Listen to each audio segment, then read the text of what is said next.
Halo, Assalamualaikum warahmatullahi wabarakatuh. Kembali lagi dengan saya, Nona Carolina, mahasiswa Program Studi Kesehatan Masyarakat dari Universitas Ahmad Dahlan.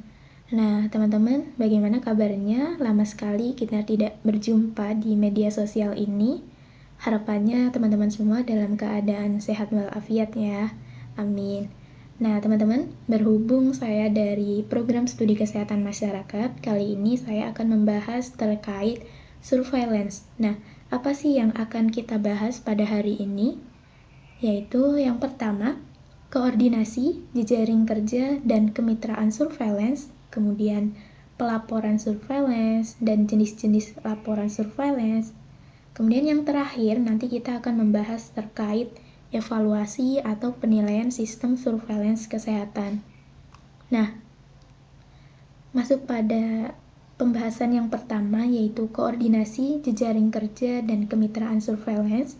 Ini referensinya saya ambil dari Peraturan Menteri Kesehatan Nomor 45 Tahun 2014 tentang penyelenggaraan surveillance kesehatan. Nah, nanti misal teman-teman masih kurang jelas terkait informasi yang saya berikan, teman-teman bisa merujuk ke referensi yang saya gunakan dan tentunya nanti teman-teman akan mendapatkan informasi yang lebih jelas. Seperti itu. Oke, langsung saja terkait koordinasi. Nah, koordinasi dalam penyelenggaraan surveillance kesehatan diarahkan untuk menyelaraskan, mengintegrasikan, mensinergikan, dan memaksimalkan pengelolaan data dan atau informasi agar proses pengambilan keputusan dalam rangka intervensi lebih berhasil dan berdaya guna. Kemudian, koordinasi dalam penyelenggaraan surveillance kesehatan dilakukan oleh seluruh unit surveillance kesehatan maupun antar unit di instansi pemerintah serta pihak-pihak tertentu yang memiliki peran yang relevan dengan kegiatan surveillance. Kemudian untuk jejaring kerja. Jadi, jejaring kerja di surveillance diartikan sebagai suatu mekanisme koordinasi kerja antar unit penyelenggara surveillance kesehatan, sumber-sumber data, pusat penelitian, pusat kajian, dan penyelenggaraan program kesehatan, meliputi tata hubungan surveillance kesehatan antar wilayah kabupaten atau kota, provinsi, dan berlanjut sampai ke pusat. Nah, kemudian apa sih manfaat dari jejaring kerja di surveillance ini? Tentunya ada tujuannya spesifik ya. Jadi tujuan dari jejaring kerja surveillance ini untuk menguatkan kapasitas surveillance sehingga tersedianya data dan informasi yang komprehensif, meningkatkan kemampuan respon cepat terhadap kejadian penyakit dan faktor risiko dalam rangka untuk menurunkan angka kesakitan, kematian, serta kecacatan yang ada di Indonesia, seperti itu. Nah, untuk jejaring kerja surveillance kesehatan diselenggarakan oleh seluruh unit penyelenggara surveillance kesehatan baik di tingkat pusat, provinsi, dan kabupaten atau kota berupa pertukaran data dan informasi epidemiologi serta peningkatan kemampuan surveillance kesehatan. Nah, peningkatan tersebut terdiri dari 4, yaitu yang pertama, jaringan kerjasama antara unit-unit surveillance dengan penyelenggara pelayanan kesehatan, laboratorium, dan unit penunjang lainnya. Kemudian yang kedua, jaringan kerjasama antara unit-unit surveillance kesehatan dengan pusat-pusat penelitian dan kajian, program intervensi kesehatan, dan unit-unit surveillance lainnya. Kemudian yang ketiga, jaringan kerjasama unit-unit surveillance kesehatan antara kabupaten atau kota, provinsi, dan nasional. Nah, yang terakhir, yang keempat, itu terdapat jaringan kerjasama unit surveillance dengan berbagai sektor terkait nasional, bilateral, negara, regional, dan internasional. Hal ini bisa berada pada kerjasama antar LSM ataupun anggota yang memiliki bisnis seperti itu. Nah, untuk kemitraan surveillance, jadi kemitraan ini diartikan sebagai hubungan kerjasama antar berbagai pihak yang strategis, bersifat sukarela, Jadi sukarela di sini artiannya apa? Jadi siapapun yang ingin bergabung, bermitra dengan surveillance, maka itu diperbolehkan, tentunya dengan alasan yang khusus dan masing-masingnya memiliki tujuan. Kemudian dan berdasar prinsip saling membutuhkan di sini. Kemudian saling mendukung, saling menguntungkan dengan disertai pembinaan dan pengembangan secara timbal balik. Dalam hal kesehatan, kemitraan diperlukan untuk melaksanakan program kesehatan hingga mencapai tujuan yang diharapkan. Nah, terdapat tahapan-tahapan kemitraan surveillance. Jadi, yang pertama, kemitraan lintas program di lingkungan sektor kesehatan sendiri. Kemudian yang kedua, kemitraan lintas sektor di lingkungan industri pemerintahan. Dan yang ketiga, membangun kemitraan yang lebih luas, lintas program, lintas sektor, lintas bidang, dan lintas organisasi. Bahkan bisa lintas dunia seperti itu. Kemudian kita masuk pada pembahasan yang kedua, yaitu pelaporan surveillance. Jadi, pada pelaporan surveillance ini dibagi menjadi dua, secara kebutuhan dan secara penyelenggaraan. Untuk secara kebutuhan itu dibagi lagi menjadi kebutuhan kita itu disesuaikan seperti apa.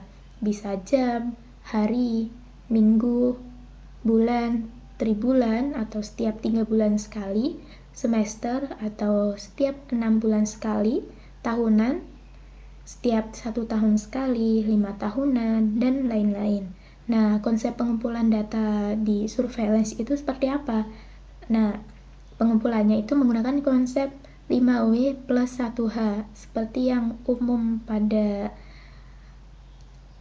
lainnya. Nah, bedanya apa? 5W1H yang di sini ada WOM-nya. Jadi, what, who, whom, when, where, dan how. Nah, data surveillance epidemiologi dan pelaporannya dalam harian itu ada W1 sejak informasi dan KDRS sejak diagnosis ditegakkan. Kemudian untuk yang mingguan ada W2 dan untuk yang bulanan ada STP dan PWS-KLB. Sedangkan untuk penyelenggaraan itu surveillance dibagi menjadi dua. Ada yang berbasis indikator dan yang berbasis kejadian. Untuk surveillance berbasis indikator itu terdapat laporan mingguan untuk sistem kewaspadaan dini dan respon, kemudian ada early warning alert and response system yang berbasis web, serta laporan bulanan untuk sistem terpadu penyakit. Nah, sedangkan surveillance yang berbasis kejadian itu tujuannya untuk mendapatkan informasi secara cepat tentang penyakit, faktor risiko, dan masalah kesehatan. Jadi, misal di suatu daerah terdapat kejadian yang baru, nah kita bisa menggunakan surveillance yang berbasis kejadian ini. Kemudian, kita memasuki pembahasan yang ketiga, yaitu jenis-jenis laporan surveillance. Nah, ini saya ambil sumbernya dari Kemenkes RI tahun 2020 terkait laporan harian COVID-19. Nah, contoh formulirnya seperti ini teman-teman. Jadi setiap hari petugas surveillance itu mencatat apakah terdapat suatu kejadian seperti itu. Kemudian contoh selanjutnya ada laporan mingguan W2 yang saya ambil dari Direktorat Surveillance dan Karantina Kesehatan tahun 2021. Seperti ini format laporan mingguannya. Jadi penyakitnya apa, kasusnya, kematian, kemudian diperiksa oleh laboratorium siapa. Nah, di sini ada keterangannya. Periode pelaporan dari minggu tanggal sampai Sabtu tanggal. Minggu epidemiologi keberapa, seperti itu teman-teman. Nah, untuk yang laporan bulanan, surveillance terpadu penyakit atau STP yang biasa kita kenal, ini sumbernya sama, saya ambil dari Direktorat Surveillance dan Karantina Kesehatan tahun 2021. Jadi di sini ada keterangan di bulan apa seperti itu. Nah, Kemudian untuk pembahasan kita yang terakhir, masuk pada evaluasi atau penilaian sistem surveillance kesehatan. Pengertiannya apa sih? Pasti teman-teman masih beberapa ada yang udah tahu dan beberapa ada yang belum ya. Jadi evaluasi itu apa sih? Mungkin ya untuk yang asing ya. Jadi evaluasi atau penilaian sistem surveillance kesehatan itu merupakan sebuah penilaian periodik dari perubahan dalam hasil yang ditargetkan atau sasaran yang dapat dihubungkan dengan sistem surveillance dan respon. Nah, ini saya ambil sumbernya dari Karisma dan Farida pada tahun 2023. Ini sumbernya dari buku, nanti teman-teman bisa lebih lanjut membaca di buku ini ya, kalau ingin tahu lebih lanjut seperti itu. Nah, untuk tujuannya, ini saya ambil referensinya dari Kemendikbud RI tahun 2020. Jadi tujuan dari evaluasi atau penilaian dari sistem surveillance ini, tujuannya ada 3, yaitu untuk meningkatkan pemanfaatan sumber daya, resource yang ada dengan cara menunjukkan bahwa hanya masalah-masalah penting kesehatan masyarakat yang perlu disurveillance. Jadi untuk penyakit yang ibaratnya urgent dan perlu segera cepat ditangani seperti itu. Kemudian mencakup saran-saran untuk meningkatkan kualitas dan efisiensi, misalnya menghilangkan duplikasi yang tidak perlu. Kemudian untuk tujuan yang terakhir yaitu dapat menilai apakah sistem yang ada bermanfaat dilihat dari segi kesehatan masyarakat dan telah mencapai tujuan dari sistem tersebut. Kemudian untuk komponen sistem surveillance, di sini ada 5 komponen yang harus dipenuhi pada saat kita melakukan kegiatan surveillance. Yang pertama, ada pengumpulan atau pencatatan kejadian atau data. Nah, di sini kita mengumpulkan data, kemudian mencatat kejadiannya seperti apa. Kemudian yang kedua, ada pengelola data untuk dapat memberikan keterangan. Jadi datanya dikelola untuk kita mendapatkan keterangan dari informasi yang telah terjadi. Kemudian yang ketiga, ada analisis dan interpretasi data untuk keperluan kegiatan. Kemudian yang keempat, setelah kita menganalisis, apa rencana atau perencanaan penanggulangan dan program yang akan dilaksanakan ke depan untuk mengatasi sebuah penyakit. Dan yang kelima, setelah kita melakukan semua kegiatan tersebut, kita melakukan evaluasi atau penilaian hasil kegiatan. Seperti itu, dan kembali lagi ke proses yang pertama, pengumpulan. Seperti itu ya teman-teman. Nah, untuk langkah-langkah evaluasi sistem surveillance itu seperti apa? Ini saya mengambil referensi dari Sirait dan Panjaitan tahun 2021 yang menjelaskan terdapat langkah-langkah evaluasi sistem surveillance. Yang pertama, menguraikan pentingnya suatu peristiwa kesehatan dilihat dari segi kesehatan masyarakat seperti kasus, kemudian insiden, dan lain sebagainya. Kemudian menguraikan sistem yang akan dievaluasi seperti tujuan dari evaluasi ini apa, kemudian peristiwa, sistem yang dievaluasi, dan komponen pelaksanaannya. Kemudian menunjukkan tingkat kemanfaatan berdasarkan informasi dan tindakan pengambilan keputusan. Kemudian melakukan evaluasi sistem surveillance menurut atribut. Dan yang terakhir, menguraikan resource atau sumber daya yang digunakan untuk melaksanakan sistem dan membuat kesimpulan serta saran.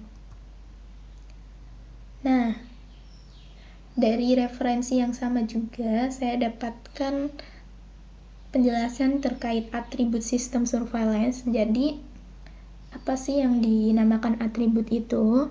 Jadi, atribut sistem surveillance adalah indikator yang menggambarkan karakteristik surveillance. Nah, karakteristiknya itu apa sih? Karakteristiknya itu ada 7.